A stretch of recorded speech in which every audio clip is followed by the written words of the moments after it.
bw'amateeka bayinza okuba nga beetaaga okufuna ekifaananyi ekyawamu mwenga bali mu poliisi ate nga mugezako okulwanyisa ebiragalagala bino biina mutawaana ki gwe bireese ku ggwanga lyaffe ekifaananyi kyoyinza okutusigira nti bannange 2023 ebiragalagala bireese omutawaana ogwenkanidde wano nabwe ekito omuzadde ali eyo abeeremu egendereza abyenyigiramu abeeremu egendereza society ebeere n'egendereza ebiragalagala biina mutawaana ki eri eggwanga lino mukyala Ssebunya weebale kuntumira n'abaliyo mwenna mwami Mukiibi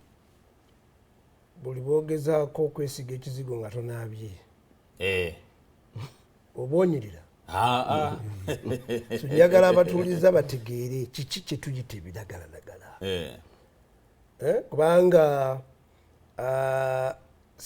si nti biragalagala naye ekigambo biragalagala kiva mu nkozesa mbi eri eyo gy'osuubira nti ddagala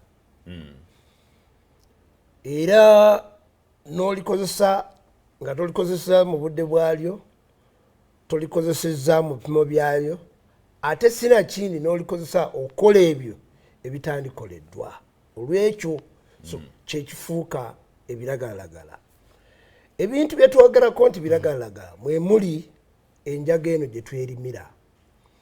buli bw'ogikozesa obubi nga tugikozesezza mu budde bwabyo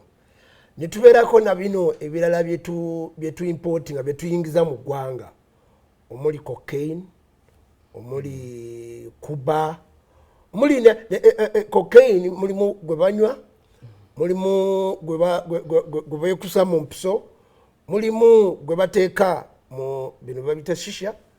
kwegamba ne bikuleetera okukola ekyo ky'otandikoze njagala abatuuliriza n'abatulaba ku programu bategeere nti eggwanga Uganda seyakatandika okwogera ku kintu kya enkozesa embi ey'eddagala bajjajjaffe baalimanga nnyo enjaga naye ng'enjaga ebwe yali erimwanga yalina omugaso gwayo eri abo ate nga abaali bagikozesa ennyo baali bantu bakulu ate nga kwaliko limits nga bagikozesa nti bw'obanga towulira bulungi mu mubiri gwo bakupimirayo akakopo ng'ofumbye n'okanywa ente enkoko embuzi bwe ziba nga tezeewulira bulungi nga baziwa ate nga oyo omuntu omukulu alina obuvunaanyizibwa obwo yakupimira so waliwo limited access ku ekyo kye tuyita ebiragalagala era kyali kizibu nnyo mu biseera bya bajjajjaffe mu biseera by'amaka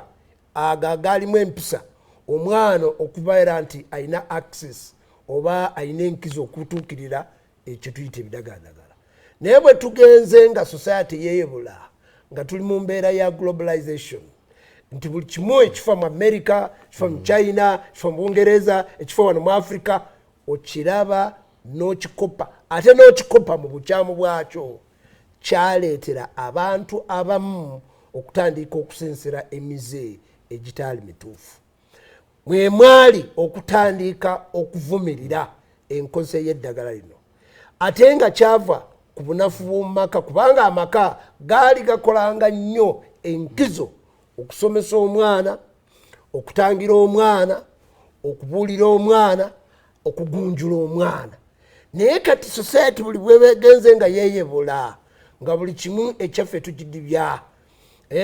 ebyedda byasasika kyaleetera nnyo omuntu okuba nti yeefuula omumanyi buli ku kimu kyova olaba nti kati enkozesa embi eya bino bye tuyita ebidagaladagala tebiriiko myaka ogenda n'osanga ow'emyaka 3 kasita abeera na access olw'okuba ayagala kufuna buvumu ow'emyaka 10 bw'aba alina access olw'okuba ayagala kufuna buvumu n'atandika okukozesa obubi eddagala eryo okusingira ddala enjaga eno eyaffe gye twerimira naye ffe ng'ekitongole kyammwe kya poliisi tuvuddeyo nga twegatidde wamu ne UDL okuba nti tubabuulira akawonvu n'akagga akali mu mbeera eno njagala nkubuulire mwami Kibi ne mwami Rogers eddagala kizibu si bwemenyi bw'amateeka wabula kizibu is a problem nti buli bw'olikozesa obubi kikuwaga okola kyetandikoze enkozesa embi eyo enkozesa ey'okwewaga ey'okwewaana ey'okukola buli kimu mwe muva okukola ekyo kyotandikoze kiki nti buli bwonywa eddagala kyandibadde kirungi n'osigalewo kubanga abalala abatanya naawe tebajja kufunamu effect naye buli bwonywa eddagala nerikuwaga ogenda olumbe gundi nebikuwaga ogenda okube gundi nebikuwaga ogenda obbe nebikuwaga ogenda otte nebikuwaga ogende okole fujo yonna awo mwe muva obumenyi bw'amateeka era ffe nga poliisi wamu ne UDEM wetugivuddeyo okusobola okola prevention kubanga okugema kukira okuwonya so mu kusomesa okwaffe oba mu kuvaayo twagala kutangira weewaawo afande onyonyodde nti mulina kyemukozeewo tugera kituuka ku gye bujja maaso awo naye atulaba yandiyagadde okutunuulira ebimu ku biragala ebisinza okubeera ebyobulabe bwe tuli omwaka guno ogwa 2023 ebimu ku bisinza okubeera ebyobulabe